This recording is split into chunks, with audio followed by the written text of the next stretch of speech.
నమస్తే, welcome to burning issue. సిరా చుక్క రావాల్సిన చోట నెత్తుటి చుక్కలు నేల రాలుతున్నాయి. చదువుల తలరాత మార్చాల్సిన చేతులు భవిష్యత్తు భయంతో రక్తపు లేఖలు రాస్తున్నాయి. సమానత్వం పేరుతో వచ్చిన ఒకే ఒక్క నిర్ణయం ఉత్తరాది క్యాంపస్లను అగ్నిగుండంగా మార్చేసింది. అయితే దేశవ్యాప్తంగా రగులుతున్న ఈ సెగలు సుప్రీంకోర్టు గడప తొక్కాయి. విద్యార్థుల ఆందోళనల నడుమ సర్వోన్నత న్యాయస్థానం కీలక ఆదేశాలు జారీ చేసింది. కొత్త నిబంధనలకు బ్రేక్ వేస్తూ పాత చట్టమే అమల్లో ఉంటుందని స్పష్టం చేసింది. అసలు సుప్రీంకోర్టు జోక్యం చేసుకునేంతలా పరిస్థితి ఎందుకు దిగజారింది? అసలేంటి ఆ నల్ల నిబంధన? సొంత పార్టీ నేతలే సర్కార్పై కత్తి దూసేలా చేసిన ఆ నిర్ణయం వెనుక ఉన్న అసలు కథేంటి? ఒక అధికారి తన ఉద్యోగాన్నే పణంగా పెట్టి ధిక్కార స్వరం వినిపించారంటే పరిస్థితి తీవ్రతను అర్థం చేసుకోవచ్చు.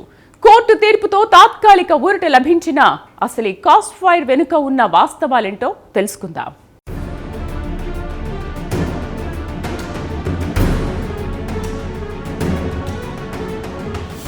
మార్పు సహజం. కాలంతో పాటు చట్టాలు మారాలి, నిబంధనలు కొత్త రూపు సంతరించుకోవాలి.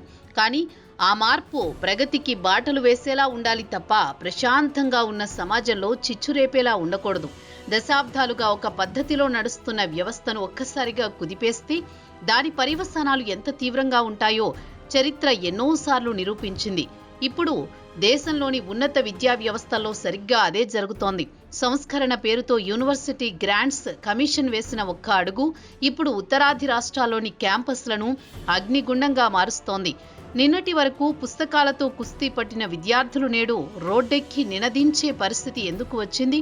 సమానత్వం కోసం తెచ్చిన రూల్స్ సమాజంలో అసమానతలకు ఆజ్యం పోస్తున్నాయా? ఇది కేవలం విద్యార్థుల ఆవేదన లేక రాజకీయ అస్థిరతకు దారితీసే పెను తుఫానా?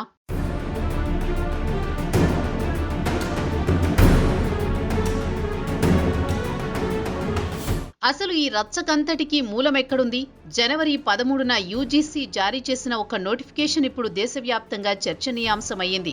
2012 నాటి ఈక్విటీ నిబంధనల స్థానంలో యూజీసీ రెగ్యులేషన్స్ 2026 పేరుతో కొత్త మార్గదర్శకాలను తెరపైకి తెచ్చారు. దీని ప్రధాన ఉద్దేశం క్యాంపస్లలో వివక్ష రూపుమాపి సమ్మిళితత్వాన్ని పెంచడం. వినడానికి ఇది చాలా బాగుంది, కానీ ఆచరణలో దీని స్వరూపం ఎలా ఉండబోతోందన్నదే ఇప్పుడు అసలు భయం. ప్రతి ఉన్నత విద్యా సంస్థలో ఎస్సీ, ఎస్టీ, ఓబీసీ సభ్యులతో కూడిన ఈక్విటీ కమిటీలను ఏర్పాటు చేయడం తప్పనిసరి చేశారు. అయితే ఇక్కడే అసలు చిక్కు వచ్చి పడింది. కేవలం ఫిర్యాదుల స్వీకరణకే పరిమితం కాకుండా ఈ కమిటీలకు ఇవ్వబోయే అధికారాలు, ఫిర్యాదు అందిన వెంటనే తీసుకునే చర్యలు అగ్రవర్ణ విద్యార్థులను, ఉద్యోగులను భయాందోళనలకు గురి చేస్తున్నాయి. ఒక వర్గానికి న్యాయం చేసే క్రమంలో మరొక వర్గాన్ని దోషులుగా నిలబెట్టే ప్రయత్నం జరుగుతోందన్నది వారి ప్రధాన ఆరోపణ.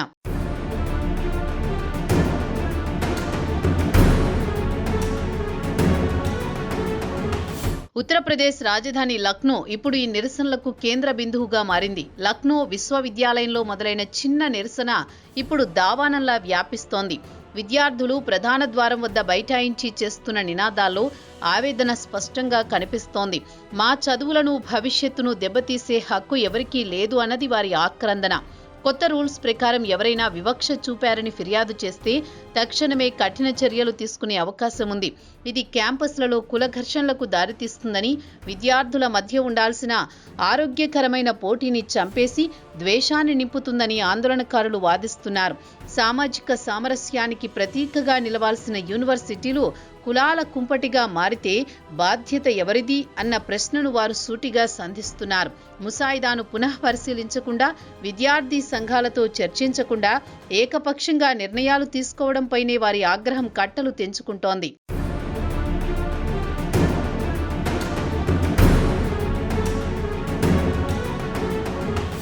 సాధారణంగా అధికార పార్టీ నిర్ణయాలను ఆ పార్టీ శ్రేణులు సమర్థిస్తాయి. కానీ ఈ విషయంలో సీన్ రివర్స్ అయింది. యూజీసీ నిర్ణయం భారతీయ జనతా పార్టీ పునాదులను కూడా కుదిపేస్తోంది.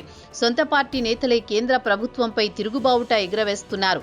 లక్నో జిల్లా స్థాయి నేతల నుంచి మొదలుకొని లెజిస్లేటివ్ కౌన్సిల్ సభ్యుల వరకు అందరి గొంతులోనూ ఒకటే మాట, ఈ నిబంధనలు మాకొద్దు. అగ్రవర్ణాల ఓటు బ్యాంకుతో ముడిపడి ఉన్న బీజేపీ నేతలు ఈ కొత్త రూల్స్ వల్ల తమ రాజకీయ ఉనికికే ప్రమాదం వస్తుందని భయపడుతున్నారు. మండిపడుతున్నారు. కేవలం మాటలకే పరిమితం కాకుండా తమ పదవులకు రాజీనామా చేస్తూ అధిష్టానానికి షాక్ ఇస్తున్నారు. ఓ బీజేపీ ఎమ్మెల్సీ బహిరంగంగానే ప్రభుత్వాన్ని ప్రశ్నించారు. మా హక్కుల కోసం పోరాడకపోతే రేపు ప్రజల్లోకి ఏ ముఖం పెట్టుకుని వెళతామన్న అంతర్మథనం వారిలో కనిపిస్తోంది. ఇది కేవలం పాలసీ వైఫల్యం మాత్రమే కాదు, రాజకీయ వ్యూహ లోపమని కూడా విశ్లేషకులు భావిస్తున్నారు.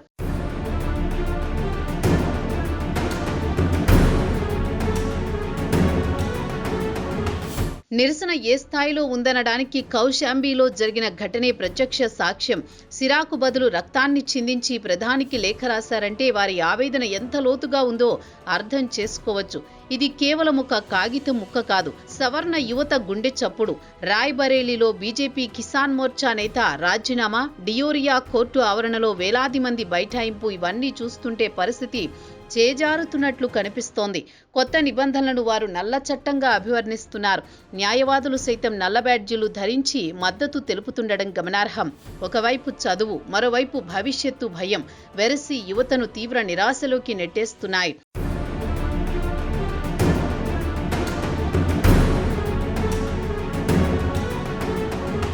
నిరసన జ్వాలలు కేవలం రాజకీయ నాయకులకే పరిమితం కాలేదు, అధికార యంత్రాంగాన్ని కూడా తాకాయి.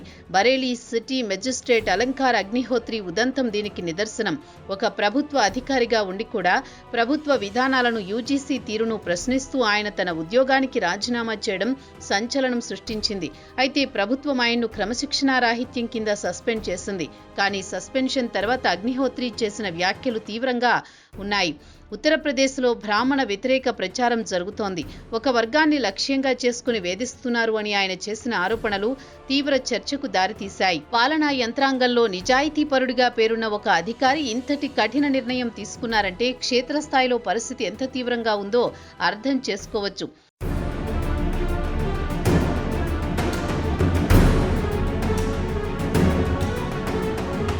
ప్రధానంగా వినిపిస్తున్న భయం ఒక్కటే, దుర్వినియోగం. గతంలో ఎస్సీ/ఎస్టీ అట్రాసిటీ చట్టం విషయంలో ఎలాంటి ఆందోళనలు వ్యక్తమయ్యాయో ఇప్పుడు యూజీసీ నిబంధనలపైన అవే సందేహాలు ముసురుకుంటున్నాయి.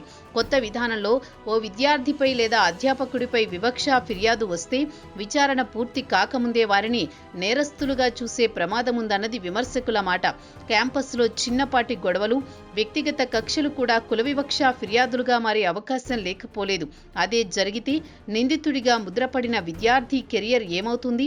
ఏ తప్పు చేయకపోయినా న్యాయం జరిగేలోపే సమాజంలో దోషిగా నిలబడాల్సి వస్తే ఆ మానసిక క్షోభకు బాధ్యులెవరు అనే ప్రశ్నలు మేధావి వర్గం నుంచి వినిపిస్తున్నాయి. సహజ న్యాయ సూత్రాలకు విరుద్ధంగా ఏకపక్షంగా చర్యలు తీసుకునే అధికారం కమిటీలకు ఇవ్వడం సరికాదన్న వాదన బలపడుతోంది.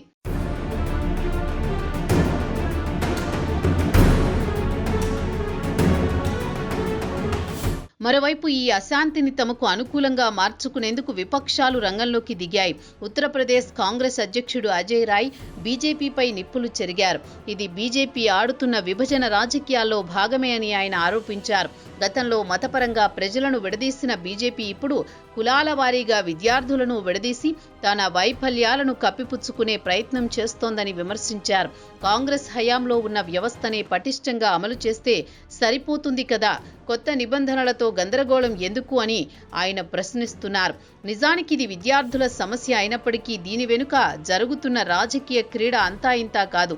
ఒకవైపు సొంత పార్టీలో అసమ్మతి, మరోవైపు ప్రతిపక్షాల దాడి. కేంద్ర ప్రభుత్వం రెండు కత్తుల మధ్య చిక్కుకున్నట్లయింది.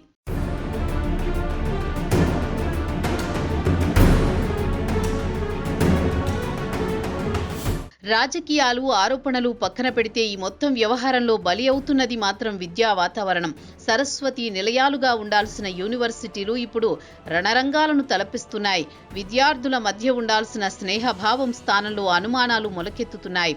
పరిశోధనలు, కొత్త ఆవిష్కరణలు జరగాల్సిన చోట ధర్నాలు, రాస్తారోకోలు నిత్యకృత్యమైతే దేశ భవిష్యత్తు ఏమవుతుంది? సామాజిక సమతుల్యత సాధించాల్సింది మనుషులను కలపడం ద్వారానే తప్ప చట్టాల భయంతో కాదన్న కనీస సత్యాన్ని పాలకులు విమర్శిస్తున్నారా అన్న సందేహం కలుగుతోంది. వివక్ష లేని సమాజం కావాలి, కానీ అది మరొక వర్గంలో అభద్రతాభావాన్ని పెంచేలా ఉండకూడదు.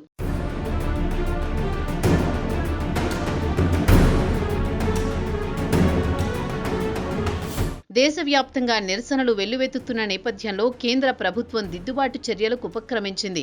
కేంద్ర విద్యాశాఖ మంత్రి ధర్మేంద్ర ప్రధాన్ స్వయంగా రంగంలోకి దిగి వివరణ ఇచ్చుకోవాల్సి వచ్చింది. ఈ కొత్త ఫ్రేమ్వర్క్ ఎవరిని వేధించడానికి కాదు, వివక్షను అంతం చేయడానికి అని ఆయన స్పష్టం చేశారు. నిబంధనల దుర్వినియోగానికి ఆస్కారం లేకుండా తగిన రక్షణలు ఉంటాయని హామీ ఇచ్చారు. అయితే అవి ఏంటి అన్నది ఇంకా స్పష్టత లేదు. కేవలం మాటలకే పరిమితమా లేక రాతపూర్వకంగా మార్పులు చేస్తారా అన్నది చూడాలి. మంత్రి గారి హామీ ఆందోళనకారుల ఆగ్రహాన్ని చల్లారుస్తుందా లేక ఇది కేవలం తాత్కాలిక ఉపశమనమేనా అన్నది రాబోయే రోజుల్లో తేలనుంది.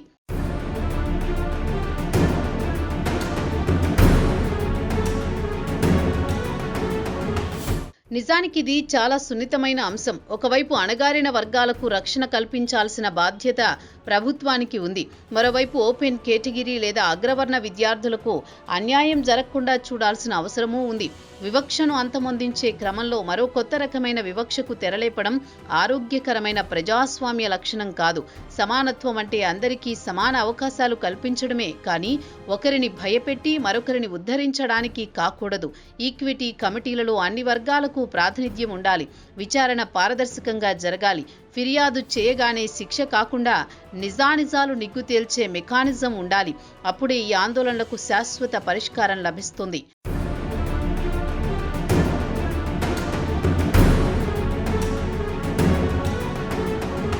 చట్టాలు రూపొందేది ప్రజల కోసమే. అవి ప్రజల మధ్య అగాధాన్ని సృష్టించకూడదు. ఉత్తరప్రదేశ్ నుంచి వినిపిస్తున్న ఈ నిరసన స్వరాలు కేవలం ఒక రాష్ట్రానికో ఒక వర్గానికో పరిమితమైనవి కావు. ఇవి మొత్తం విద్యా వ్యవస్థలో ఉన్న డొల్లతనాన్ని, అభద్రతా భావాన్ని ఎత్తి చూపుతున్నాయి. ప్రభుత్వం తక్షణమే దీనిపై పునఃసమీక్ష జరపాలి. విద్యార్థి సంఘాలు, విద్యావేత్తలు, న్యాయ నిపుణులతో విస్తృత చర్చలు జరపాలి. అందరికీ ఆమోదయోగ్యమైన పరిష్కారం చూపకపోతే ఈ నిప్పు కణికలు రాజకీయ దావాణంలుగా మారి దేశాన్ని చుట్టుముట్టే ప్రమాదం ఉంది. భావి భారత పౌరులను కులాల గీతల్లో బంధించకుండా విజ్ఞాన బాటలో నడిపించాల్సిన బాధ్యత అందరిపైన ఉంది.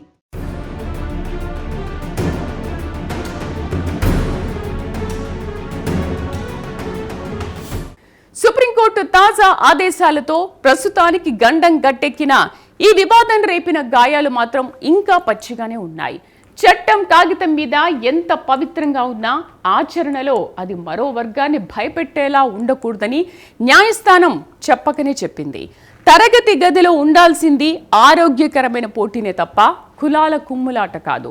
సంస్కరణల పేరుతో సమాజంలో చీలిక తెస్తే ఆ గాయం మారడానికి దశాబ్దాలు పడుతుంది. ఇప్పటికైనా ప్రభుత్వం పట్టుదలకు పోకుండా కోర్టు సూచనలతో దిద్దుబాటు చర్యలు చేపడుతుందా లేదా అన్నది చూడాలి.